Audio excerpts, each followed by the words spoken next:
Salve, salve, otorrino de todo o Brasil. Meu nome é Rafael, sou um dos hosts do Otorrino Talk, junto com o Bruno, que está aqui do meu lado. E hoje vamos dar sequência ao nosso 14º episódio do Otorrino Talk, com mais um convidado ilustríssimo. Antes de tudo, gostaria de pedir para vocês que estão gostando do nosso conteúdo de ativar o sininho que está aqui embaixo, de compartilhar nosso vídeo nas suas redes sociais e também de agradecer muito a nossa patrocinadora, que é a empresa Ferrari Medical. A Ferrari é uma empresa muito sólida, com mais de 40 anos de história, produzindo materiais de excelência, principalmente na área das cirurgias endoscópicas nasais e dos instrumentais de laringe. Além disso, eles vendem câmeras e nasofibularingoscópios da Machida, que são de excelente qualidade. No canto superior aqui da tela, vocês vão ter acesso a um QR Code que vai levar vocês até os revendedores da Ferrari. Eu tenho certeza que o atendimento vai ser de primeira, que vocês não vão se arrepender do que vocês vão adquirir. Brunão, sem mais delongas, vamos apresentar nosso convidado de hoje. Então, salve a todos. Hoje a gente tem a honra de receber aqui no estúdio o professor Richard Vogels.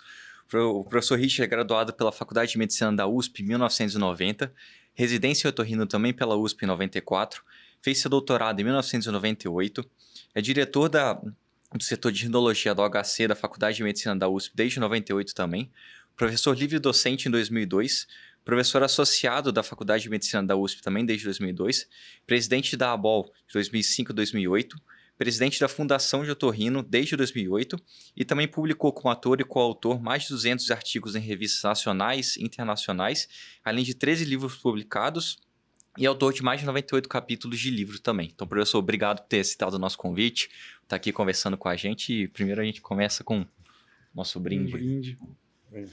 Eu queria agradecer aí o Rafael e o Bruno, né? Parabenizar por essa iniciativa, muito legal, diferente, e eu achei muito interessante, viu? Parabéns aí pela essa iniciativa aí. Que isso, obrigado. Obrigado, professor. Para nós é um prazer imenso, principalmente estar recebendo o nosso terceiro convidado do Hospital das Clínicas, né? Da Faculdade de Medicina da USP, né? Uma instituição que realmente trouxe e agregou muito para a otorrinolaringologia nacional, né, e internacional também, com publicações de muito impacto. E acho que hoje vai ser muito bom para a gente poder contar tanto a sua história, que acaba se misturando bastante com a história do próprio HC, né? Tendo aí praticamente quase que 30 anos ali que o senhor atua diretamente ali dentro, tirando o período de graduação, então a gente está falando de mais tempo ainda. Com certeza. Então, assim, acho que vai ser muito legal para a gente poder trazer mais um pedacinho dessa história. E, professor, sem pular partes, né? Tentando pegar lá desde o começo. Como é que foi ali pro Dr. Richard Vogels ali antes da medicina, né? Como é que foi a sua escolha profissional? Por que você escolheu a medicina? E depois, por que você foi pensar no otorrino? Bem, Rafael, começando lá atrás, né? O meu avô, o pai da minha mãe, era médico. Eles eram uma família de 5 médicos. Desculpa, de 5 homens, 4 médicos. Os 4 formados na USP. Meu avô formado em 32. E na turma dele, até com uma curiosidade, teve a Revolução de 32 aqui em São Paulo, né? E eram 50 alunos por turma, né? Na época quase todos eram homens e todos lutaram nessa Revolução, sendo que 8 morreram na Revolução. Nossa. Então, na entrada da Faculdade da Medicina da USP tem um monumento lá, do lado do Arnaldo, lá, que é em homenagem a esses 8 que morreram. Eu não cheguei a conhecer meu avô, ele morreu um pouco antes de eu nascer, mas eu tenho no sangue, né, esse lado da minha mãe, que é essa parte médica, né. Meu avô depois se formou, ele exerceu medicina, mas também foi para a parte de ensino, né. Ele deu aula no Dante, no Rio Branco, fundou o Colégio Bandeirantes e o Anglo também. Nossa. Então ele ficou nessa área bastante essa área de ensino. Então essa é a formação pelo lado da minha mãe. E que é interessante que eu descobri recentemente, meu avô foi colega de turma do pai do Rubens Brito, que é um colega meu, né, otologista. Nossa, lá. sim. Coincidência. E conviveram juntos, até foi uma coisa muito legal. Pelo meu pai é de família holandesa, quase na divisa com a Alemanha. Eu tenho até 1.500, a gente na cidade, na prefeitura, você vê os ancestrais, né? Só que meu avô migrou para a Alemanha, porque a cidade grande mais próxima era Düsseldorf, Colônia ali, né? Então eu sou cidadão alemão, apesar da família ser holandesa. A minha avó era cantora de ópera, e então meu pai acabou nascendo já em Berlim. porque ela cantava ópera lá. Ele foi filho único, já meio tardiamente, na época minha avó já tinha uns 40 e poucos anos, meu avô já uns 50. E meu avô morreu assim que meu pai nasceu, logo depois. Meu pai nasceu em 36, logo antes da guerra, né? Então meu pai mal conheceu o avô e ele viveu com minha avó durante a guerra, né? Que foi muito difícil. Essa região de onde eles eram, Düsseldorf, Colônia, era a região industrial da Alemanha. Então foi arrasada na guerra, né? Não ficou nada. Aí quando meu pai fez 17 anos, ele pegou uma bicicleta, foi até Madrid, sozinho. De Düsseldorf até Madrid? Nossa. Pelos Alpes, ele foi uns 2 meses e foi morar lá. Começou a fazer faculdade lá, 2 anos trabalhando. E aí ele conseguiu juntar dinheiro e foi para Chicago, nos Estados Unidos. Em Chicago ele fez administração na Northwestern, que é uma universidade boa lá. E aí quando ele fez 24, 25 anos, a empresa mandou ele para o Brasil. E ele já, com 24 anos, ele já era o presidente da empresa aqui. E aí foi quando ele conheceu minha mãe. Minha mãe é de família tradicional brasileira, de 400 anos, sei lá o quê. E aí, uns anos depois, nasci eu, né? E o que aconteceu? Quando eu fiz 5 anos, eu morava aqui perto da Chácara Flora, né? Que é onde tinha muito europeu. Quando eu fiz 5 anos, a empresa chamou ele de volta para os Estados Unidos. Então eu morei 6 anos em Chicago, dos 5 aos 11 anos. Nossa. E aí minha mãe queria voltar para o Brasil, a gente acabou voltando para o Brasil. Aí eu estudei no Colégio Porto Seguro, que é um colégio alemão, né? Me formei lá. E aí que eu prestei medicina, né? E aí que eu entrei ali na USP. Nossa, foi quanta história só pro começo, Pois antes da faculdade, né? Nossa, acho que dos convidados que a gente trouxe foi o que teve a história mais rica, assim, de começo de vida, né? Acho que se mistura muito com essa diferença de países, né? Assim, o seu pai ter sido uma pessoa que viajou muito, né? História incrível, cara. Pro meu pai foi bem difícil essa parte da infância, né? Mas, né, toda dificuldade traz coisas boas, né? Então ele foi bem sucedido aí, né? Não, sem dúvida. Com certeza. E depois, quando o senhor entrou na faculdade de medicina, o senhor falou que tinha os seus outros tios que eram tios, né? Que eram médicos também, junto com o seu avô, né? Tio-avô. Tios avós, né? E depois, como é que foi ali dentro da faculdade de medicina da USP esse crescimento, assim, da sua vontade de querer fazer otorrino, professor? Então, o meu avô era o mais novo, então eu também não conhecia nenhum dos irmãos dele. Inclusive, o primeiro diretor da minha faculdade é meu tio-avô, em 1917, o irmão dele. Então, são bem antigos. Mas eu entrei na medicina sem mínima ideia de fazer otorrino, né? A gente pensa em fazer tudo. Um dos meus melhores amigos, o Marcel, o pai dele era o professor titular da gastro, então eu, por muito tempo, pensei em fazer cirurgia. A gente operou muito cachorro, porque tinha essa facilidade. Então, toda hora que dava, a gente ia lá operar os cachorros. Na época podia, acho que hoje em dia nem sei se pode mais. E aí eu gostava muito de cirurgia, estava muito pro lado de cirurgia, mas eu via a vida do pai dele, era uma vida puxada, sabe? Cirurgião, aqueles transplantes de fígado, não sei o quê. Então isso me pegou um pouco, assim. E eu também sempre gostei de criança, pediatria. Fui presidente da Liga de Puericultura, fui para esse lado. E o nosso curso de otorrino na época era muito curto, era um pouquinho no 4º ano. Quando eu cheguei no 6º ano, isso foi até engraçado. Eu sentei um dia do lado da Tani. A Tani Sanches é minha colega de turma. E no meio da aula eu falei, o que você vai prestar, Tani? Eu nem sei se ela lembra disso. Daí ela falou, foi prestar otorrino. Eu falei, nossa, existe isso, né? Eu nem lembrava que existia otorrino, aí cirurgia, criança, é uma coisa objetiva, é resolutiva, né? Eu falei, poxa, é isso. Eu decidi no começo do 6º ano. E já tinha 17 da minha turma prestando. Na época eram 8 vagas. Eu lembro que quando eu decidi fazer, né, o pessoal também já ficou meio bravo, queria ser 18. Mas foi aí que eu decidi. E não me arrependo nada, porque eu amo otorrino. E eu falo isso para os alunos, eu dou aula toda terça-feira para o 6º ano. Isso é uma coisa que a gente conseguiu fazer, é pôr internato de otorrino. Há uns 15 anos atrás.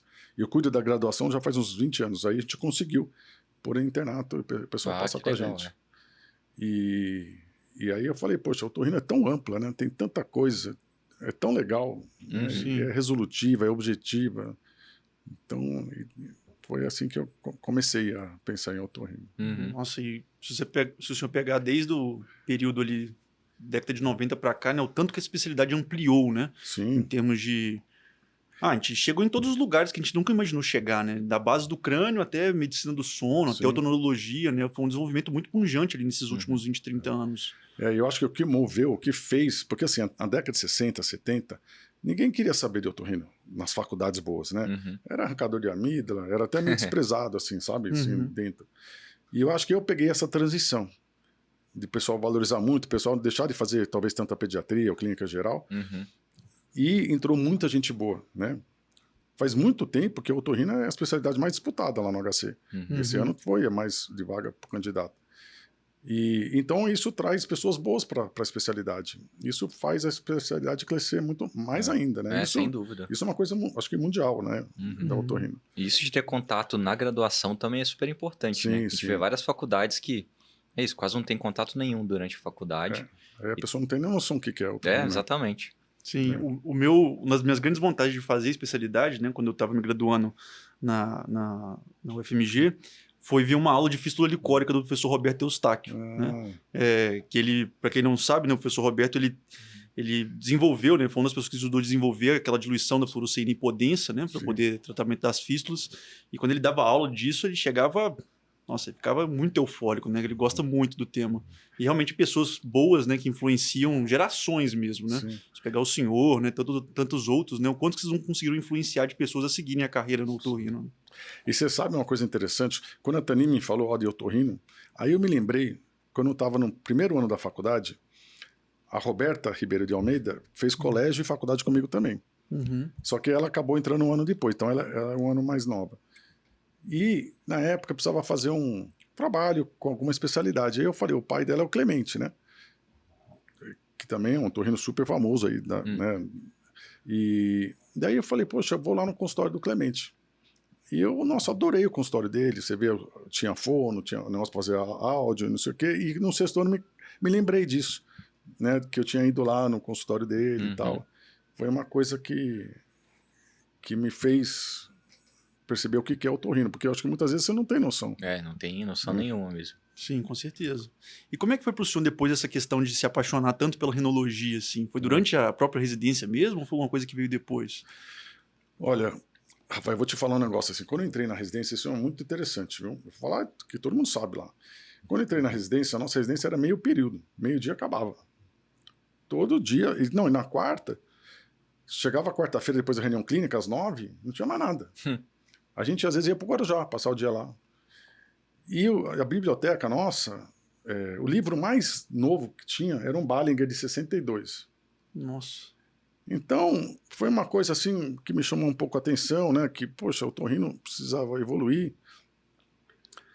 E lá a otologia sempre foi muito forte lá, né? O Ricardo, tinha o Ricardo, o professor Haroldo. E tinha o professor Ossamo na rinologia também, uma pessoa ótima. Mas era uma área que eu via que estava começando a crescer, né? Eu começava a ver de cirurgia endoscópica, que não tinha no Brasil, domingos, estava começando a trazer do Japão. E eu falei, poxa, acho que tem uma área que vai começar a desenvolver. E a rinologia é muito frequente no nosso consultório. Eu falei, isso tem, né? É o nosso dia a dia, né? Sinusite, nariz entupido. Então foi aí que eu comecei a gostar mais. E é minha cara de ser. Eu sou uma pessoa muito objetiva. Então a rinologia dentro da otorrino é muito objetiva, né? É muito resolutiva, né? E objetiva. É diferente do que outras áreas, talvez o altoneiro, mas assim, ela é mais, então, o zumbido, né? Então, foi aí que eu comecei a pensar em fazer a rinologia, né? Aí, a gente, na época, era 2 anos obrigatório de residência, o terceiro era opcional, só tinha 2 vagas, inclusive, aí fui eu e a Tani, e aí depois vem a preceptoria. Não sei se é igual o nome que todo mundo usa, mas o nosso preceptor é a pessoa que acabou de acabar o R3, normalmente, e ele é o chefe imediato do residente. Ele faz o meio termo entre os assistentes, o meio de campo entre os assistentes e o residente, normalmente, né? E ele fica ali no dia a dia, todo dia com os residentes. Atualmente nós temos 3 preceptores, mas na época era um só. E aí quando eu assumi a preceptoria, eu falei, não, precisamos mudar isso aqui. Meio período não dá para começar. Então a gente instituiu período integral. Tinha seminários segundas e quartas das 6 às 8 da noite. Nossa, no começo eles queriam também matar, chamavam que era High Richard. Não, e até então ninguém nunca tinha prestado a prova do título do HC. Ninguém, nunca. É mesmo? O pessoal tinha o título do MEC, Uhum. não estavam nem aí, assim, não tinha muita necessidade. Uhum. E aí não, eu fazia a prova toda semana para os residentes. Mas a prova, que até hoje, assim, não é objetivo a gente nem divulgava a nota. Era estimular, porque o ser humano é muito movido a estímulo, sabe, assim, né? Uhum. E se alguém ia mal na prova, a gente chamava, olha, poxa, tem algum problema, você não estudou, sabe? Era mais construtivo, não destrutiva, assim, a mentalidade. Isso a gente mantém até hoje. E esse foi um ano muito bom, porque a gente estudou, inclusive eu, muito, e eu fui lá prestar a prova do título. Fui o primeiro do HC a prestar a prova do título. E a banca era o Ney, que era da Santa Casa, e o Clemente. Eles eram os dois responsáveis pela banca. Aí eu prestei a prova, eu fui muito bem, né, lá no concurso, e aí eles me convidaram no ano seguinte para fazer parte da comissão do título. Passou a ser nós três. Eu era um novinho lá da comissão. E a prova nem tinha nada a ver com eu hoje, era totalmente amadora, assim. Chamava a pessoa, examinava um paciente assim, e fazia lá dentro do hospital. E a gente começou a profissionalizar, né? Fazer provas escritas, chamou uma empresa de fora para começar a fazer a prova, e eu fiquei uns 10 anos na prova do título lá na comissão. E foi daí que eu comecei a participar, inclusive, da BOL. Foi através desse canal, Mas aí que acontece? Quando eu acabei a preceptoria, eu já estava gostando muito da rinologia. Durante a minha residência, eu visitei muitos serviços nos Estados Unidos. Eu tirava férias, ficava 5 dias em cada serviço. Fui para Ann Arbor, para Harvard, para Houston, Dallas, Galveston, nossa, Stanford, um monte. Muita coisa, muito lugar. Mesmo. Porque eu queria saber onde que eu ia fazer o meu pós-preceptoria. Chicago, fui em todo o serviço, Baltimore. E aí eu falava, poxa, a rinologia é muito fraca em todos esses lugares naquela época, né? Poxa, eu quero fazer rinologia, mas aqui tá pior que eu.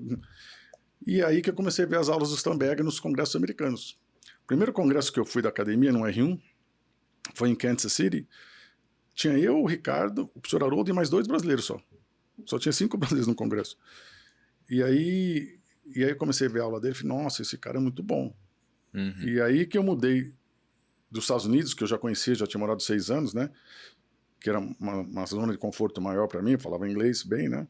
O alemão eu falava mais ou menos. Mas eu falei, eu vou para a Áustria, vou onde que é o lugar que o cara sabe fazer, né? E aí, quando eu acabei a preceptoria, eu comecei o doutorado na rinologia e eu fiz uma bolsa sanduíche. E fui morar na Áustria aí 1 ano e meio. Consegui uma bolsa também do governo austríaco. Então eu fiz uma parte do meu doutorado lá, colhi material tudo sobre pólipos e eu pude observar lá a cirurgia lá. Então foi muito legal isso. E aí que começou a rinologia, né? Eu lembro que quando eu voltei para o Brasil, quase ninguém fazia cirurgia endoscópica. Tinha um pessoal que fazia cirurgia microscópica, né? O Aldo, o Alexandre. Mas endoscópica, só tinha o Domingos, que era mais laringologista, mas ele tinha aprendido lá também, com o Takahashi, fazer cirurgia endoscópica. Mas estava saindo todas aquelas complicações de cirurgia endoscópica, né? Putz, cirurgia endoscópica mata. E eu, moleque de tudo, cheguei no Brasil e morri de medo, né? Porque eu vou começar a fazer aqui, né? O pessoal mais velho vai me criticar. Então, eu lembro que eu cheguei no Brasil e eu ia no SVO, que é o Serviço de Verificação de Óbito, todos os dias. Acho que eu dissequei uns 120 cadáveres seguidos. Para querer pegar a mão, para treinar pelo menos a parte técnica, né, para não ter problema. E eu lembro que chegava no centro cirúrgico, a gente abre aquelas adrenalinas, né? 10 adrenalinas, 20 adrenalinas. No começo, os anestesistas não deixavam, queriam me matar. Ficava maluco. Tinha que abrir escondido, sabe? Abrir escondido. Vou pegar um anestesista amigo meu, sabe? Da minha turma. Você fala assim, não, aí é que o pessoal aos pouquinhos foi, e a gente fazia os casos mais simples, né? E aí foi aos pouquinhos divulgando, né? A gente começou o curso de cirurgia de dissecção em cadáver. O primeiro foi em 96. Também, então a gente começou a ensinar, porque na época nem o pessoal mais velho sabia fazer, nem os mais novos. E hoje já está nos, sei lá, 130 e poucos cursos, né? Nossa. Foi assim que começou. Sim, esses cursos que a gente vai falar depois também, né? Esses cursos da FOL têm edições longuíssimas. O de dissecção de osso temporal acho que está mais de 130 já, né? O de dissecção de endoscópica também tem muitos. E é muito legal também que vocês não só fazem os cursos em loco dentro do próprio HC, mas vocês incentivam muito outros centros, né, dentro do Brasil, né, como do professor Lessa também lá na Bahia, né? É um curso que recebe total apoio de vocês, acho que do Joel Lavinsky também lá no Sul. Né? Então acho que essa é uma parte que eu gostaria muito de comentar mesmo, porque eu acho que acho que é um grande divisor de águas sobre a popularização, né, do conhecimento do otorrino no Brasil mesmo. Né? Porque antes acho que as coisas eram muito restritas a grandes centros e depois foi capitalizando mais. Né? Então, sabe o que eu acho, Rafael? Isso é uma coisa que você colocou que eu acho muito importante. Isso não é só no otorrino, né? No ensino como um todo. Antigamente tinha os professores das cadeiras e eles queriam meio fechado e não queriam ensinar as pessoas. Tinham medo de ensinar. Principalmente a pessoa que é pouco mais fraca, ela tem muito medo de ensinar porque tenham pessoas que possam aparecer mais que ela. E isso é uma mentalidade, graças até ao Ricardo, que lá no HC a gente sempre foi por mérito. Lá é mérito. E ninguém tem medo de ninguém. Inclusive, se você é um professor e vem um aluno seu que divulga muito e que consegue aparecer, ele vai valorizar muito você como professor. E vai fazer o teu serviço crescer muito mais. Então essa mentalidade que no otorrino eu acho que foi muito legal que mudou lá há 30 anos atrás. E a universidade ela é feita para ensinar para dentro e para fora. Não pode ficar só para dentro. Ali é um dinheiro público que é gasto. Você tem que ensinar a todo mundo, não importa. Isso que eu falo nos cursos nossos todos, que o pessoal, o médico, vem médico de fora visitar a gente está aqui para ensinar a todo mundo, é a nossa função, né? Não importa de onde a pessoa é. Então isso é uma coisa de mentalidade, sabe? De não achar que o outro está crescendo, ou o outro está fazendo um trabalho e eu não estou fazendo, sabe? Aquelas coisinhas da faculdade que tem, sabe? Então não. Vamos deixar, é ótimo, o serviço vai ter mais um trabalho, mesmo que eu não esteja participando. Isso é com certeza. Muito legal, porque parece que é o professor Ricardo Bento falando aqui com a gente de novo, né? Ele utilizou exatamente as mesmas frases que você utilizou aqui agora, né? Que antigamente na academia você via muitas pessoas que tinham medo justamente de pessoas novas chegarem, tomarem os postos dela, né? Que a gente sabe que não é uma verdade, ainda mais num período daquele em que existia tantos lugares para poderem ser explorados, né? Tanta diversidade, tanta oportunidade.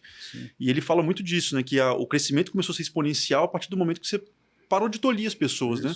Deixou todo mundo poder produzir, todo mundo poder crescer, incentivou, né? E foi uma efervescência que virou o que virou. Incentivar, isso que você falou, estimular a pessoa. Não só não cortar, como estimular. Poxa, vamos, faz isso, né? Vamos te apoiar. Porque a vida acadêmica não é fácil, né? Assim, do ponto de vista financeiro não é grande coisa. Fazer ciência no Brasil é difícil, né? Então, se tem pessoas te estimulando, você tem pelo menos prazer no lugar que você está. Sim.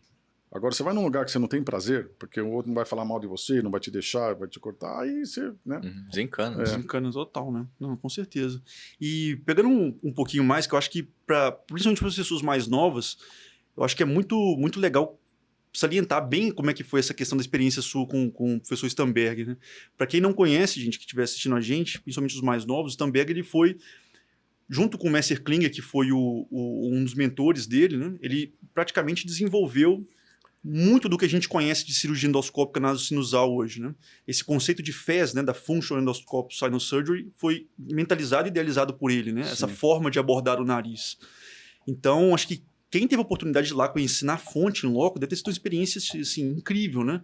E você comentou com a gente que você foi um dos primeiros brasileiros a ir lá conhecer ele, assim. Como é que foi esse período assim com ele, esse 1 ano e meio? Então, a história do Stamberg é uma história interessante, né? Ele é alemão, ele não é austríaco. Ele fez faculdade em Colônia, inclusive, por coincidência, de onde é a minha família. E o pai dele era um piloto de avião da Segunda Guerra Mundial. Quando teve a invasão da Normandia, estourou uma bomba perto do ouvido dele e furou o tímpano. Nossa. E o Messer Klinger era o professor lá de Graz, na Áustria. E eles as famílias já eram amigas, por alguma razão. E a Áustria era anexada na Alemanha na época. Então, ele teve licença, né, lá da aeronáutica e foi operar o ouvido com o Messer Klinger, lá na Áustria. E eles criaram uma amizade maior ainda, depois disso aí. Quando o Stamberg acabou a faculdade, o Messer Klinger convidou ele, olha, vem aqui comigo aqui na Áustria, na década de 60. E na época, o Messer Klinger estava fazendo estudos em macaco.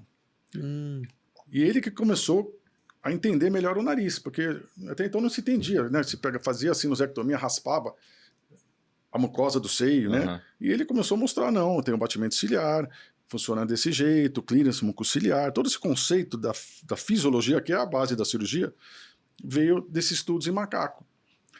E baseado nisso, em 72, ele descreveu a técnica dele, né?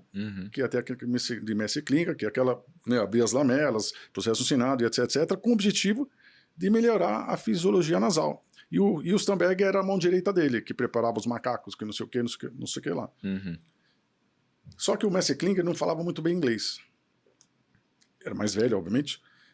E no final da década de 70, que o Messi-Klinka, o Stamberg, né, acabou a residência e virou lá docente ou médico do hospital, ele que começou a dar as aulas mundo afora, porque o inglês dele era muito bom. Ele era muito didático também. Então ele começou a fazer cirurgia ao vivo no mundo inteiro, levar as aulas, e o Messi-Klinka não curtia muito isso, até porque ele não falava inglês, né? Falava nada. Eu cheguei a conhecer o Messi-Klinka quando eu morei lá, jantei com ele umas vezes, mas tinha que falar em alemão, não tinha inglês. Ele morreu logo depois, né? Mas foi assim que ele... E realmente, para o pessoal mais novo que não conhece, o Stamberg chegava nos congressos, todo mundo queria falar com ele. Sabe? Parecia sei lá, um presidente do país chegando no lugar. Ele era muito, muito famoso. Eu acho que, por ter pego essa época da rinologia, pelo menos na década de 90, 2000, ele provavelmente era o otorrino mais famoso que tinha. Porque a rinologia estava no auge, né? E ele que levou vários conceitos, né? Mundo afora, né? O Kennedy, por exemplo, aprendeu com ele lá. Ficou 6 meses com ele. Que o Kennedy que levou a cirurgia endoscópica para os Estados Unidos. David Kennedy. Ficou 6 meses com ele lá e em 85, 86 levou. E eles eram massacrados no começo nos Estados Unidos também. Porque falavam que era... E na época, acontece, o vídeo não era muito bom para gravar. Então você fazia cirurgias, ele demonstrava, mas a imagem ruim. Então essa parte do ensino era mais difícil, sabe? Foi quando o vídeo ficou bom é que realmente a coisa disseminou. Então você tem a técnica do Messi-Klinka de 72, a do Vigan, que é um alemão de 78, que é um póstero anterior, e o pessoal do Takahashi também tem a técnica, um pouco diferente, mas foi meio que mais ou menos na mesma época, assim. Tudo se desenvolvendo junto, né? Tudo mais ou menos na mesma linha, assim, né, temporal. Da endoscópica. Aí, na época, tinha microscópica. Então, no começo tinha meio briga, sabe? Assim, as pessoas que achavam que microscópica era melhor e o pessoal que achava que era endoscópica. Por muitos anos ficou assim. Depois que a endoscópica, principalmente por causa do vídeo, que nem eu falei, a endoscópica... Aí deslanchou. Porque a crítica era que você ficava com uma mão presa no endoscópio. O microscópio você tinha as duas, né? Essa que era a crítica ao endoscópio, né? Se pergunta se alguém tem saudade de ter as duas mãos usando um microscópio agora, então, né? Ninguém tem muita, não. Acho que ninguém tem muita saudade disso mais, né? Até os otologistas começaram a usar mais ótica depois de um certo tempo, né? Sim. Para poder operar o ouvido, né? Que realmente dá muita maleabilidade porque você tem um controle do foco da luz, né? Sim, e você pode angular as óticas, né? Você tem... A imagem é muito melhor. Muito melhor. Sim, acho que depois que a imagem, como você falou, né? Depois que a imagem se consagrou, né? A imagem ficou de qualidade muito melhor, a reprodutibilidade da técnica ficou muito mais fácil. Né? Imagina assim, o senhor precisou dissecar naquela época, você falou, quase 120 cadáveres consecutivos, né? Hoje em dia, um residente com não tantos procedimentos assim já consegue ter uma boa noção da parte técnica com muito mais tranquilidade do que foi naquele período. Né? E você sabe o que eu acho, Rafael? Você aprende muito vendo. Eu fiquei na Áustria lá 1 ano e meio. O máximo que eles me deixaram era dissecar alguns cadáveres ali durante o curso, porque ele fazia curso lá para 120 alunos cada curso. Nossa. Com 60 cadáveres. Mas cirurgia nunca pus a mão. Eu atendi meus pacientes com pólipo e tal, colhia lá as interleucinas, mas eu aprendi, acho que foi a época que eu mais aprendi na minha vida. Mas eu só observava. E é o que eu falo para os meus residentes, é lógico que o residente quer operar, e não tiro isso. Mas isso, operar, é que nem andar de bicicleta, você vai pegar a parte técnica, você vai treinar no cadáver, depois você vai começar devagarzinho, mas a parte conceitual, que é muito importante, sabe? O que fazer em determinadas situações, como fazer, como segurar as coisas, sabe? Coisas que às vezes você nem aprende muito no curso. Isso você não vai conseguir depois. Então você tem que aproveitar e vai assistir cirurgias, sabe? De pessoas importantes que você acha. Não deixa de ver, sabe? Você aprende muito com isso. Não, sem dúvida. Sim, com certeza. E professor, depois que você voltou da sua experiência ali com o Stamberg, você ficou ali como chefe da rinologia e desde então, né?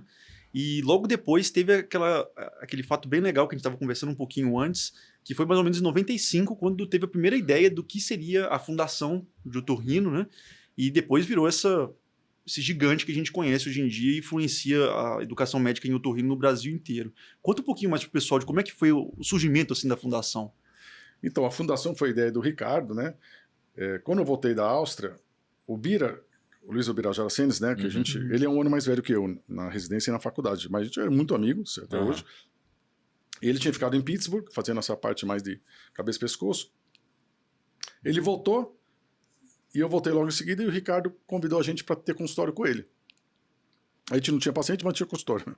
Então, eu e o Ricardo já tinha bastante paciente, então a gente tinha nossa salinha que a gente dividia, lá no Itaim, e ficamos um tempo com isso. Aí o Ricardo teve a ideia e falou, poxa, a gente podia fazer uma fundação, né? Uma entidade sem fins lucrativos, mas para nos ajudar na universidade para fazer curso. Ela organiza o curso, capta o dinheiro, capta eventualmente patrocinador e etc. É um instrumento que a gente pode ter porque a universidade é muito travada. Naquela época era muito mais travada ainda. Legal. Então a gente começou a fundação lá no nosso consultório. No começo não tinha funcionário nenhum, era nosso, né? A bom que eu e o Bira não tinha muito o que fazer, então a gente ficava fazendo essas coisas. Depois a gente contratou a Núbia, que foi uma secretária que ficava lá com a gente, e a gente começou a fazer os cursos, né? Um simpósio maior, começou a aprender a fazer todos esses cursos de cirurgia de dissecção, e depois de uns 4, 5 anos a gente mudou para uma casa ali na Teodoro Sampaio. E aí foi crescendo, né? Hoje tem 25, 30 funcionários. O objetivo da fundação tem 3 pilares, né? Ela quer dizer, nenhum médico ganha nada. Eu sou o presidente da fundação, eu nunca ganhei nada da fundação. Inclusive está lá que não pode ganhar. É ensino, pesquisa e atividades sociais, né? Ensino é a única coisa que ela faz igual a Associação Brasileira de Otorrino. Os dois dão ensino para médico, né? A gente não tem defesa de classe na Fundação Otorrino. A gente não está lá para brigar por tabela SUS, nada disso. Mas a gente investe em pesquisa, então tem muita coisa desenvolvida lá dentro, desde aparelhos de audição. A gente dá dinheiro para as outras universidades que hoje fazem parte para desenvolver pesquisa. E tem a parte assistencial. Então a gente coloca implante coclear em crianças que não têm condição financeira, aparelho de audição também bastante. Então tem um lado assistencial forte também. Então são esses 3 pilares lá da fundação. Legal, hein? O primeiro congresso foi em 98, acho, se não me engano, 99. Era cada 2 anos, né? A gente começou a fazer cada 2 anos.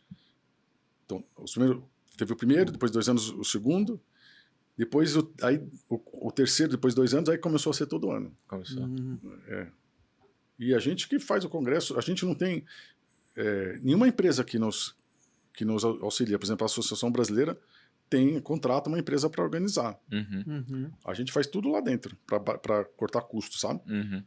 Então a gente tem lá umas 3 funcionários, 4 funcionários que ficam o ano inteiro em função do evento e faz tudo lá. Entendi. Deve dar um trabalho bom, né? Isso. Dá muito trabalho, mas por outro lado, como é uma equipe não fica mudando, a gente está lá sempre, então você já sabe o que fazer, né? Está tudo alinhado. Na Associação Brasileira de Otorrino, eu fiquei lá 3 anos, né? Fiz o brasileiro lá. Mas lá é legal, é muito bom, mas assim, toda hora tá mudando as pessoas. É bom porque muda, é bom mudar, mas por outro lado chega uma pessoa que não está acostumada a fazer. Então, acaba sendo mais difícil, eu acho, dá mais trabalho. Por isso que eu acho que lá é interessante até ter uma empresa de fora. Porque a pessoa não tem a manha, sabe, de como fazer a festa, da secretaria, sabe? Tem umas coisas que você aprende com o tempo, né? Deve ser muitos detalhes mesmo. Parece que não. Quando você vai no congresso, você fala, nossa, beleza. Mas tem tanta coisa que pode dar errado. Tantos detalhes, né? Assim, eu imagino, poxa, porque é muita gente, né? O da fundação geralmente vai o quê? 3 a 4 mil pessoas, quase, né? Tem sido... O que teve mais gente foi 3.800.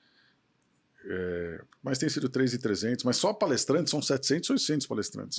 Nossa, muita gente. Então você tem que organizar por aula, sabe? Isso que... Dá trabalho isso também, né? Montar cronograma, Tudo. Nossa, é realmente fantástico, porque você foi muito grande, assim, né? Muito rápido o crescimento da fundação, né? Acho que pelo fato de vocês terem pilares muito bem estabelecidos, né, em relação à assistência e ensino e pesquisa, né? Acho que isso fez com que as pessoas tivessem vontade de ir lá conhecer e viram que lá era um ambiente totalmente diferente de um ambiente mais politizado, né? Era um ambiente mais focado em ensino mesmo, né? Acho que desde o início da fundação dá para perceber que vocês têm essa pegada, né? Não, lá é 100% ensino. Assim, o nosso congresso, inclusive, é zero politizado. A gente quer as pessoas melhores que vão dar aula, não importa de onde que é a pessoa. A gente estimula muito o jovem também. Então eu chego, por exemplo, para o Márcio, lá na Unifesp, chego, pô, não tem nenhum cara novo aí legal, que você está produzindo coisa legal para trazer novidades? Então a gente é muito aberto a isso, sabe? E a gente faz a avaliação das aulas também. A pessoa que é mal avaliada na aula, a gente chama de lado, nós fala, olha, tua aula não foi tão bem avaliada, será que por ano que vem você não consegue talvez mudar alguma coisa aqui, ali? Então a gente vai fazendo esse controle, sabe? Essa gestão de qualidade, né? Nossa, muito legal. E você estava falando também daquela questão dos materiais. Eu acho muito legal que vocês têm patentes dentro da fundação, né? Acho que o próprio Ottoboni, né? E sim, o Ottoboni. Tem um aparelho de audição que a gente chegou a fazer, desenvolver aqui, foi muito legal, só que aí a China veio com custo, não dá para competir, né? Mas tem várias coisas ali feitas lá dentro. Que legal, de uma empresa puramente brasileira, assim, né? Fundação sem fins lucrativos, né? E fazendo algo que realmente tem uma devolutiva para a sociedade. Acho que isso é uma das partes mais fantásticas. Muita inovação, né? Totalmente, muito inovador. E como é que foi, por exemplo, essa questão de apoiar os cursos em outros lugares do país? Que eu acho que é uma iniciativa muito legal que a Fundação tem. Assim, quando que começou a surgir essa ideia de criar outros tentáculos, né, que pudessem chegar ao Brasil todo? Então, a gente é muito aberto. Que nem eu falei, a gente tem essa pegada de pesquisa, né? Então, as universidades que querem...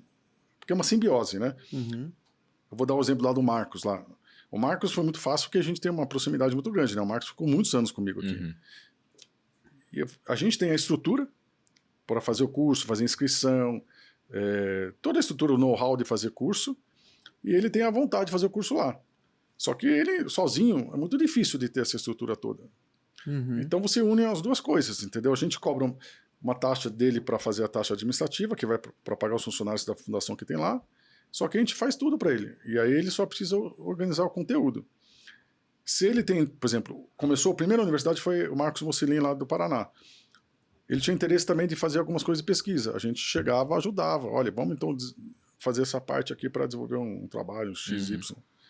Então, foi assim que começou. Aí, aos pouquinhos, foi o pessoal entrando, o pessoal do Rio, da Federal. O pessoal, a gente, era espontâneo, a pessoa vinha falar com a gente e aí a gente estimulava, entendeu? Assim, uma proposta para um país que é totalmente acostumado com financiamento quase que estritamente público para fazer esse tipo de coisa, de pesquisa, de ensino, de cursos, eu acho que essa pegada de funding próprio, né, vindo da própria fundação, de você utilizando o arsenal, né, burocrático que vocês conseguem, né? Porque, por exemplo, a gente teve agora recentemente aprenderam a mexer com isso, né? Por exemplo, a pessoa ir lá, usar o cartão de crédito, pagar, ter uma área de login, um acesso ao curso. Isso para quem está de casa demora 3 minutos. Para quem está do lado de cá, nossa, é muito difícil de fazer no começo, né? Muito difícil mesmo. E eu fico imaginando para quem estava sozinho lá na outra ponta, né? Querendo, cheio de vontade de ensinar, só que tem tantas outras coisas que são importantes para um curso poder dar certo que às vezes ela não conseguia. Isso. E vocês acabaram viabilizando isso tudo, né? Pessoas que têm muita vontade, sabem ensinar, agora tiveram a chance de poder ensinar, né? Eu acho isso realmente muito, muito nobre, muito nobre mesmo. A gente tem mais de 100 cursos por ano.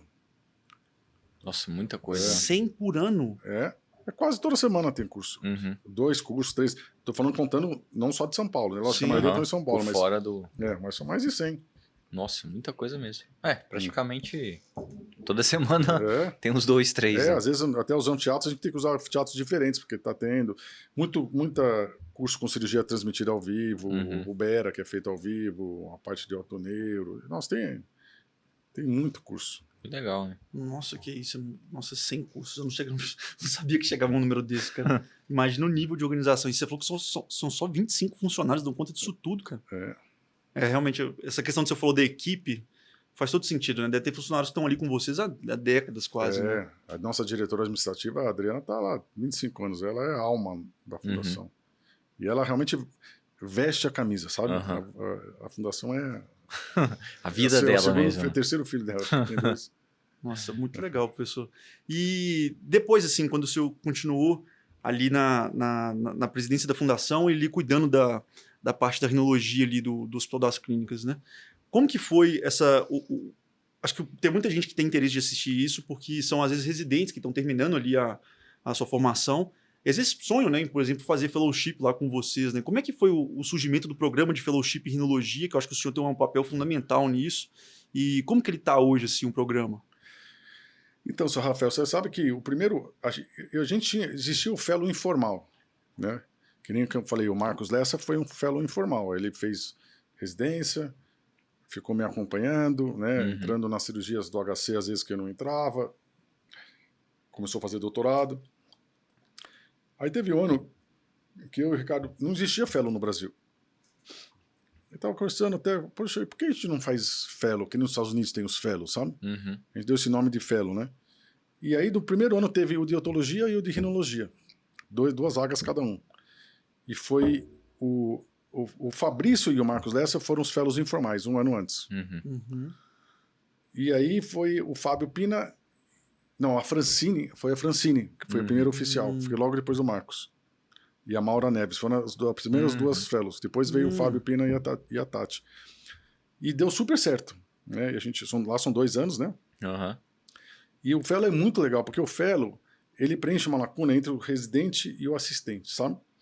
Então, ele, lógico, ele vai operar, mas ele vai ajudar a ensinar o residente, ele fica muito próximo do residente, e ele também, para nós, também é legal, porque você, quanto mais desenvolvido, mais legal acho que é para você. Eu vou dar aula na graduação, é legal, mas o graduando não sabe nada de otorrino, né? Agora, você tem um fellow lá que sabe fazer coisas legais, poxa, olha, tem esse tumor de base crânio, tem isso, vamos fazer um trabalho legal disso. Ele te traz muito mais dinamismo. Tanto é que hoje nós temos uns 40 fellows por ano, mais ou menos. Lá entre todas as áreas. Assim. É, muita então, gente. Todos, né? Ainda mais que lá são programas geralmente de 2 anos. Né? Realmente tem bastante pessoas, né? Tem alguns que são 1 ano, mas a maioria são 2. Zumbido é 1 ano. Ibera é 1 ano. Mas o resto é tudo 2. O resto são todos 2, né? E desde lá, então, são quantos anos de programa já, de fellowship? O primeiro foi 2000. 2000, nossa quase 24 anos. 24 anos já de programa. É muito fellow. Nossa, muita gente já passou por lá. Gente demais. Hoje é difícil, eu diria que a maioria faz algum fellow, acho. Assim. Tem gente que acabou R3 e não faz nada? Tem, mas é tipo, talvez 15%. A gente, em São Paulo, principalmente, a gente viu muito isso, né? Acho que é uma realidade que não vai mudar mais, né? Assim, acho que todo mundo vai ter que acabar fazendo. Eu, por exemplo, o fato de eu ter feito cabeça e pescoço é muito porque eu sou muito defensor da formação padrão americana e europeia, onde você faz os 5 anos, né? Sim. Você faz as 2 especialidades conjuntas. E eu, particularmente, gosto muito de acessos combinados, né? Para tumor, né? Esses dias mesmo eu fiz um carcinoma adenoide sítio que a gente combinou acesso combinado com ótica com acesso aberto porque tinha comprometimento de palato. E quando a gente vê essas... fora do Brasil, né? Principalmente a formação americana, você vê que é um profissional muito completo, né? Sim. Muito completo. A gente está muitos anos batalhando pelo R4, né? Sei lá, mais de 10 anos, não é fácil, mas a nossa ideia é que a residência passasse até 4 anos, porque hoje é muito conhecimento. E aí talvez você pudesse colocar algumas formações de cirurgia maiores, sabe? Ficar, sei lá, na UTI, com umas coisas mais... formar mais conteúdo, né? Sim, sim. Mas tem tantas implicações para você fazer um R4. Teve um ano, 2017, que a gente quase conseguiu fazer em alguns serviços, começar com alguns serviços, né? Para depois, se der certo, passar a ser obrigatório. Quando a gente estava no R1, se não me engano, teve esse boato. Surgiu essa conversa de que a gente ia ser uma das primeiras turmas, né? Mas acabou que não andou muito para frente mesmo. Mas eu acho que seria. Então o fellow é um jeito até de preencher uma lacuna aí, claro, né? Dessa parte. Realmente, a gente sai um pouco cru mesmo da residência, né? Sim. E esse ano de fellow se dá uma segurança maior, né? Você tá fazendo fellow, né, agora? Sim. Tô terminando agora. Então. De rinologia, né? Da sessão. Da área nobre da medicina. Nobre, exatamente. Sabe escolher, né? Hoje eu tô em minoria aqui. Na verdade, eu tô sempre em minoria, né?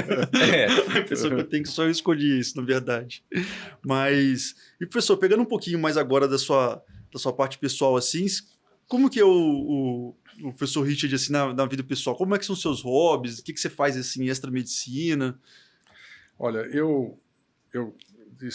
esporte é tênis, eu gosto muito de jogar tênis, então eu vou muitas vezes assistir campeonato de tênis, é o que eu gosto. Faço academia que nem todo mundo, mas isso é mais por... E eu gosto muito de música também, então eu vou muito em festival, shows de música. Eu sou uma pessoa simples, é isso. Não, de hábito simples, né? Acho que música também tem muito a ver com a sua avó, né? Que era cantora de ópera, né? Deve ter uma referência legal, assim, dessa parte, né? Eu não sou tanto da ópera, né? Mas eu gosto muito de música eletrônica, música orquestra sinfônica, sabe? Esse tipo de coisa. Legal, hein? Mais pra esse lado, assim. É Mas que pra esse ópera lado, né? também é... Eu não Hoje em tive dia é essa difícil. formação, talvez. Ficou faltando. De ópera para música eletrônica realmente é um gap bem grande. E o que o senhor acha, assim, que para os novos otorrinos, para os jovens que estão escutando a gente, que você acha, assim, que é a grande... Porque eu acho que o senhor viveu uma grande transição, né? Com certeza é um momento, assim, de grandes oportunidades, que foi uma grande transição técnica em termos das cirurgias, né? Uma transição onde a gente operava basicamente às cegas, em alguns lugares, em outros com microscópio, para uma técnica que se sedimentou e consagrou nos próximos anos. E eu, particularmente, tenho dificuldade de vislumbrar isso hoje em dia na otorrino, né? Eu acho que antes de a gente de chegar a uma coisa nova, né, a gente não consegue entender muito bem o que está acontecendo. O que o senhor pensa sobre o que vai vir de novo aí para a gente, na otorrino, assim, específico? Putz, é uma boa pergunta, você viu, Rafael? Porque as coisas mudam tão rápido. É difícil de dizer, né? Mas, assim, essa parte tecnológica que eu acho que vai cada vez mais entrar na medicina. Exatamente como, eu não sei te dizer, né? Mas eu acho que vai ter, ainda mais com inteligência artificial, né? Essa parte vai cada vez poder nos ajudar mais. Eu acho que cirurgia ou vai reduzir, ou vão ser muito mais precisas, né? E as medicações, isso sim, cada vez vão ser mais eficazes com menos efeitos colaterais. Você já vê os biológicos. Os biológicos já é um avanço nesse sentido, né? Então, acho que cada vez mais a gente vai conseguir curar as coisas sem ter que fazer muita coisa para o paciente. Sem né? ser muito invasivo. Nem sei se vai ser muito bom isso para nós, assim, sabe? E não é só nossa profissão, né, que talvez mude.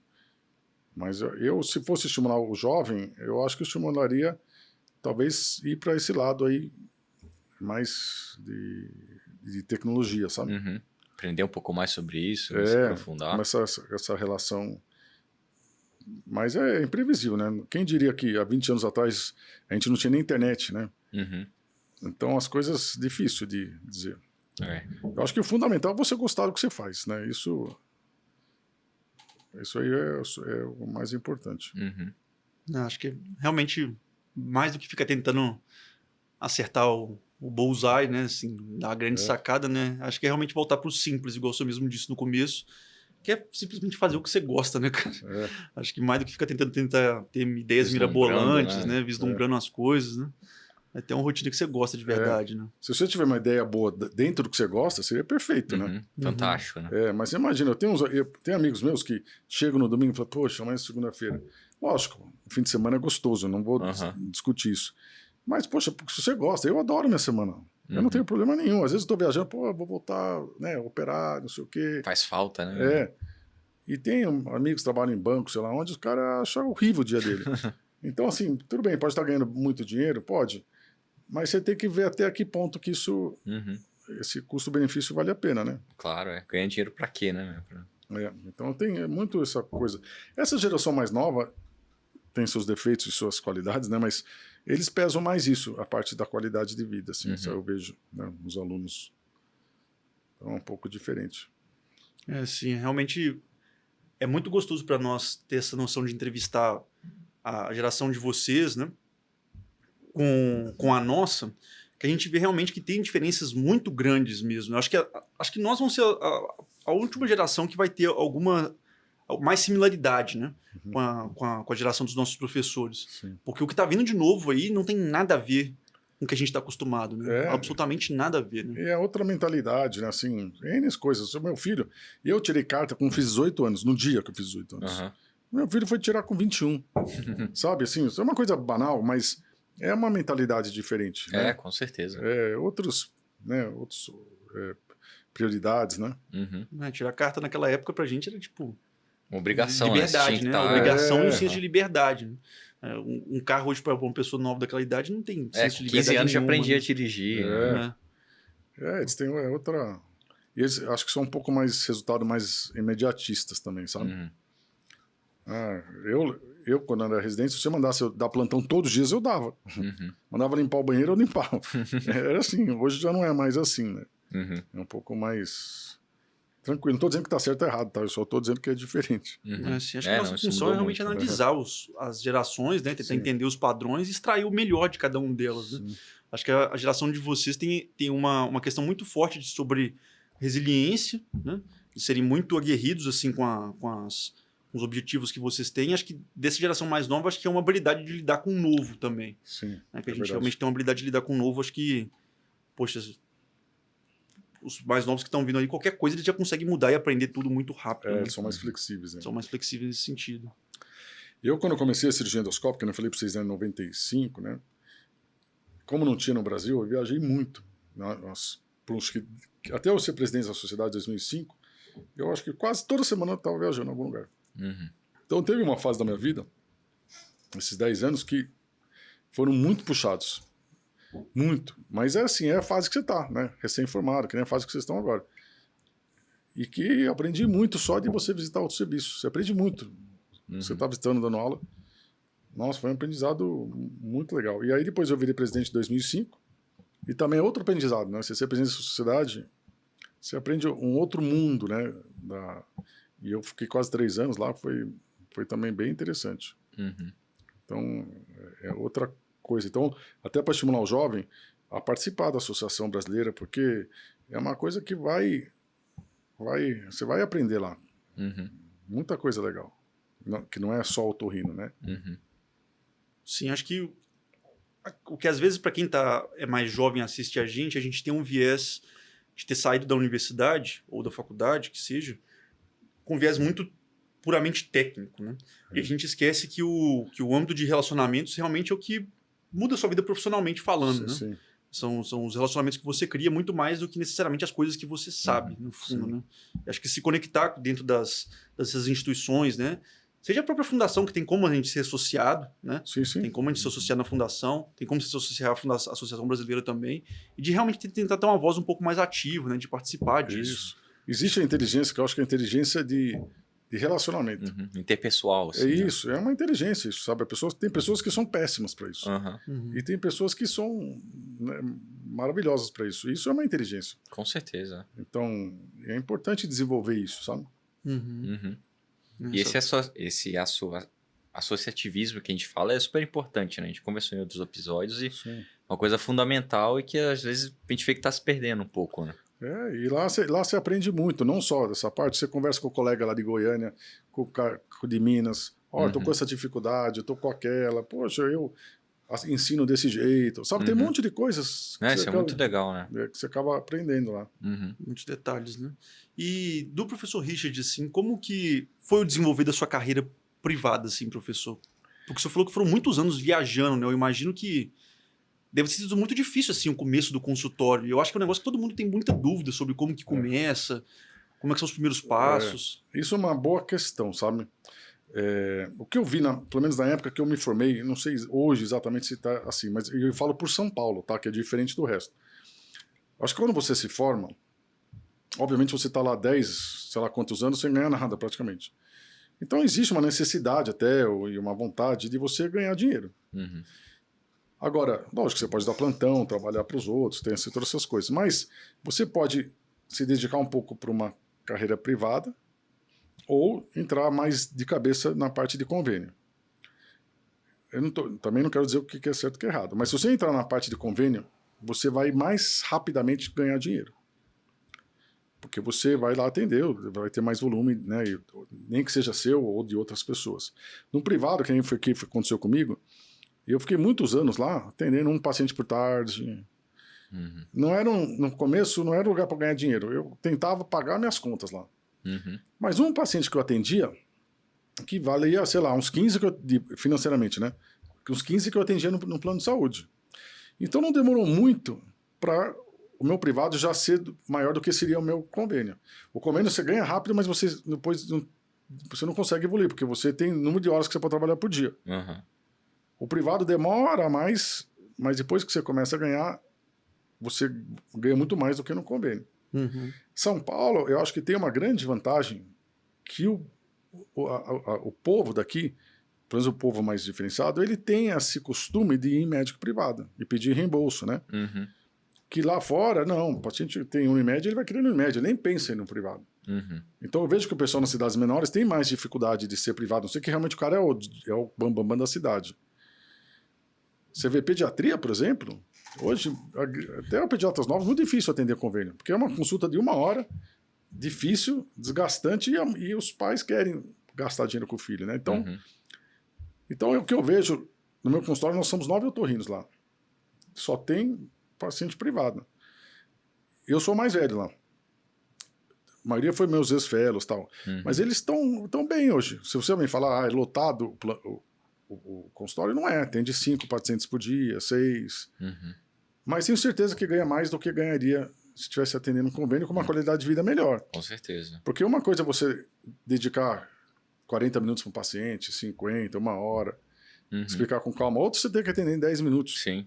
Então, é uma medicina difícil você atender em 10 minutos, sabe? Você não consegue. Chega no final do dia, você deu 40, 50, você não lembra mais nem...